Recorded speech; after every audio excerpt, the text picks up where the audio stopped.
మాలిని ఒక పేరు పొందిన సంస్థలో ఉద్యోగం చేస్తుంది. చాలా తెలివైనది. కొన్ని నెలలుగా కష్టపడి ఇన్ఫర్మేషన్ని గ్యాదర్ చేసుకొని ఒక ప్రెజెంటేషన్ తయారు చేసింది. ఈరోజే తనకు ముఖ్యమైన రోజు. తన సుపీరియర్స్ ముందు తన దగ్గర ఉన్న ఇన్ఫర్మేషన్ని ప్రజెంట్ చేయాలి. మీటింగ్ స్టార్ట్ అయింది. మాలిని డయాస్ పైకి వెళ్ళింది. మైక్ సెట్ చేసుకుంది. ఇప్పుడు తన మెదడులో పరిగెడుతున్న ఆలోచనలను అందరి ముందు ప్రజెంట్ చేయాలి. చెప్పటం మొదలుపెట్టింది. కానీ మాట తడబడింది. కాళ్ళలో వణుకు ప్రారంభమైంది. మాలిని ఫేస్ చేస్తున్న ఇటువంటి సిచ్యుయేషన్ మనం కూడా అప్పుడప్పుడు ఫేస్ చేస్తుంటాం కదా. అందుకే ఎదుటి వారిని మన మాటలతో ఎలా ఆకట్టుకోవాలి, మనలో ఉన్న కమ్యూనికేషన్ స్కిల్స్ ఎలా మెరుగుపరుచుకోవాలో ఈ వీడియోలో తెలుసుకుందాం. ఆగండి, ఒక మాట, వీడియో చూస్తూ లైక్ చేసేయండి. ఇంకా సబ్స్క్రైబ్ చేసుకోకపోతే సబ్స్క్రైబ్ చేసేసుకోండి. Welcome to my channel voice of Gayatri.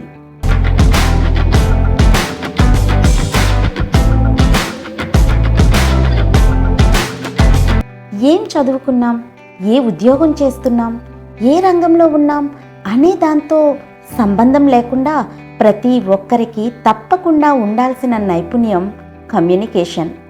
మీ అభిప్రాయాలను, మీ ఆలోచనలను, మీ ఐడియాలను, మీ భావాలను పంచుకోవటానికి కమ్యూనికేషన్ స్కిల్స్ చాలా ముఖ్యం.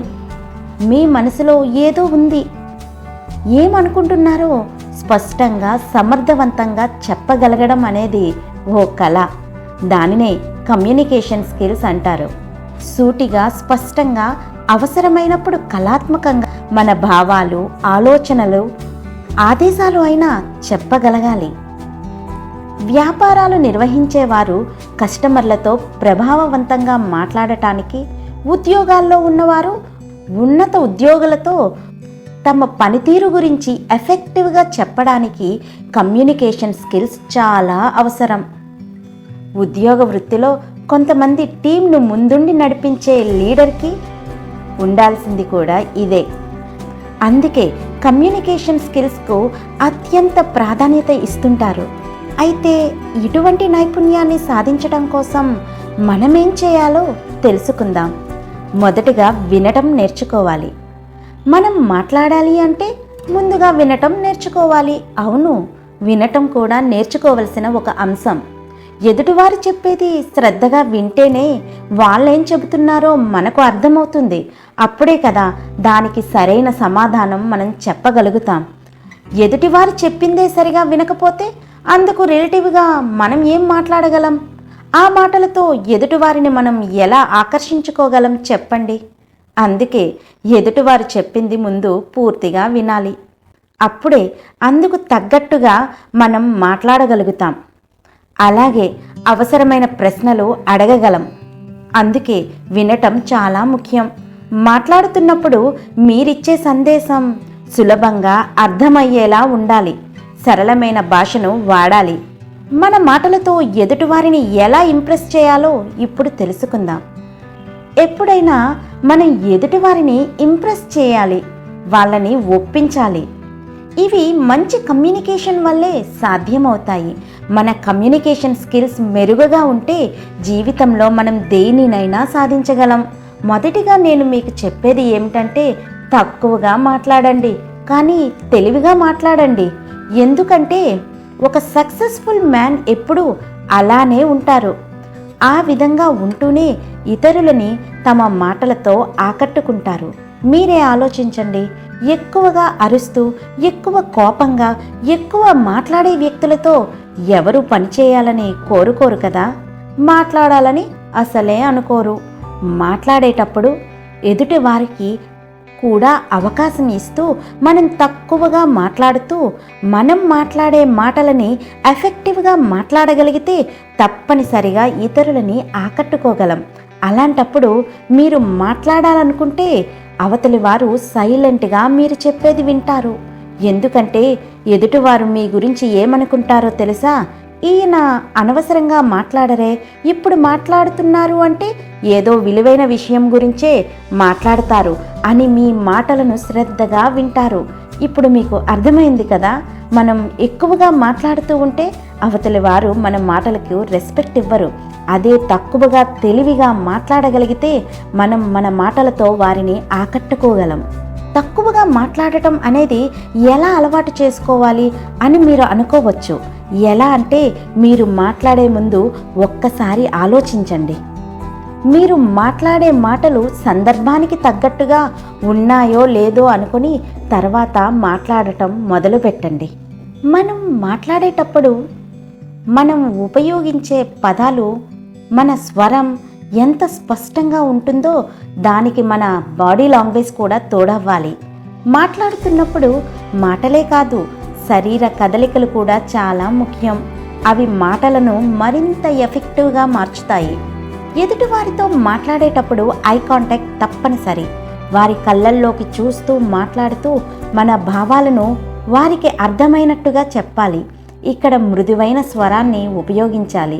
ఎదుటివారితో మనం చెప్పాలనుకునే అంశాన్ని అందుకు తగ్గట్టుగా హావభావాలను ప్రకటిస్తూ మాట్లాడగలిగితే ఎదుటివారిని సులభంగా ఆకర్షించుకోగలం. ముఖ కవలికలు, వాయిస్లో తేడాలు చాలా ముఖ్యం. మీరేం మాట్లాడుతున్నారో ఆ సందర్భానికి తగ్గ ముఖ కవలికలు ఉండాలి.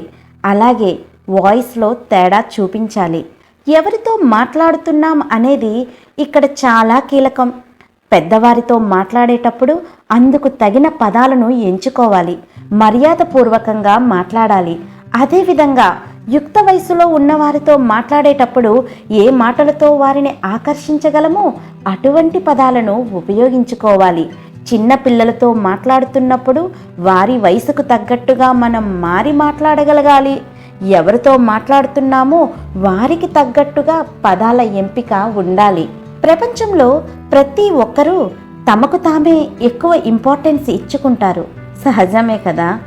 అందుకే మీరు ఎవరితో మాట్లాడాలి అనుకుంటున్నారో వారితో మాట్లాడేటప్పుడు వారికి ఎక్కువ ఇంపార్టెన్స్ ఇవ్వండి. ఉదాహరణకు, మీరు ఒక వ్యక్తి దగ్గరకు వెళ్ళి మీరు వేసుకున్న డ్రెస్ బాగుంది అనే కాంప్లిమెంట్కు బదులు ఈ డ్రెస్సులో మీరు బాగున్నారు అనండి. ఎదుటివారు రెండవ కాంప్లిమెంట్కి ఇంప్రెస్ అవుతారు. అలా ఎదుటి వారిని పొగడటం వలన వారు మన మాటలని ఇష్టపడతారు. తద్వారా మనం మాట్లాడే మాటలను వారు వినేలా ఆకర్షించుకోగలుగుతాం. ఎవరితోనైనా మాట్లాడేటప్పుడు వారిని, వారి అభిప్రాయాన్ని గౌరవించాలి. చులకన చేసి మాట్లాడటం, ఏకవాక్యంతో సంబోధించడం చేయొద్దు. మీకు గౌరవం లభించాలంటే తప్పకుండా మీరు గౌరవించి తీరాలి. ఒక విషయం చెప్పనా? మీరు నవ్వితే చాలా బాగుంటారు. నిజమే కదండి. ఎవరైనా నవ్వితే బాగుంటారు. నవ్వుతూ మాట్లాడటం వల్ల సులభంగా ఎదుటి వ్యక్తి మనసును గెలుచుకోగలం. మనం మాట్లాడేటప్పుడు ఒక చిన్న చిరునవ్వుని కలుపుతూ మాట్లాడగలిగితే ఎదుటి వారిని సులభంగా ఆకర్షించుకోగలం. మాట్లాడే సందర్భంలో ఈ చిన్న నవ్వుని నవ్వటం వల్ల ఎటువంటి కఠినమైన పరిస్థితులను అయినా హాయిగా మార్చేయగలదు. ఎదుటి వ్యక్తితో మాట్లాడేటప్పుడు ఒకసారి వారి అనుమతి తీసుకోండి. ఈ సమయంలో నేను మీతో మాట్లాడొచ్చా? మీకు నాతో మాట్లాడటానికి సమయం ఉందా అంటూ మీ సంభాషణ మొదలుపెట్టండి. అలా అనుమతి తీసుకోవడం ద్వారా మనం మాట్లాడే విషయంపై వారి దృష్టిని పెట్టేటట్టు చేస్తుంది.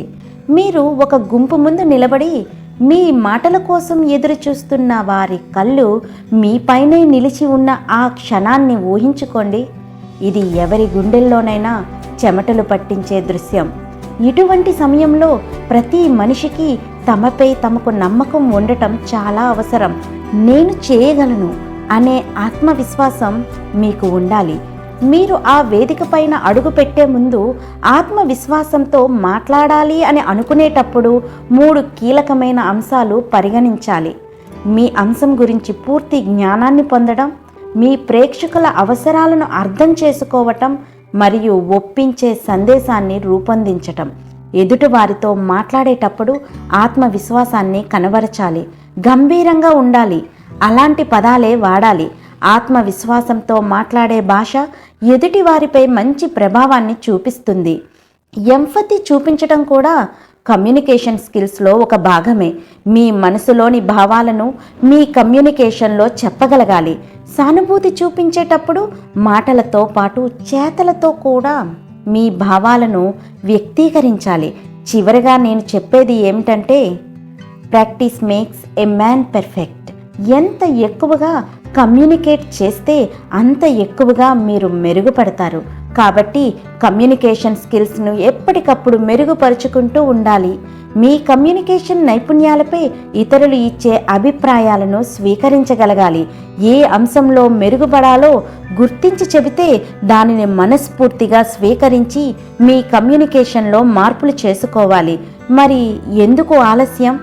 భయపడకుండా ఆత్మవిశ్వాసంతో ఎదుటివారితో మాట్లాడటానికి అడుగు ముందుకు వేద్దామా? ఈ వీడియో మీకు నచ్చినట్లయితే లైక్ చేయండి. కామెంట్ సెక్షన్లో మీ అభిప్రాయాన్ని తెలియజేయండి. మీ ఫ్యామిలీ అండ్ ఫ్రెండ్స్కు వీడియోను షేర్ చేయండి. చివరగా మరిన్ని వీడియోల కోసం సబ్స్క్రైబ్ చేసి పక్కనే ఉన్న బెల్ ఐకాన్ని ట్యాప్ చేయండి. Thank you.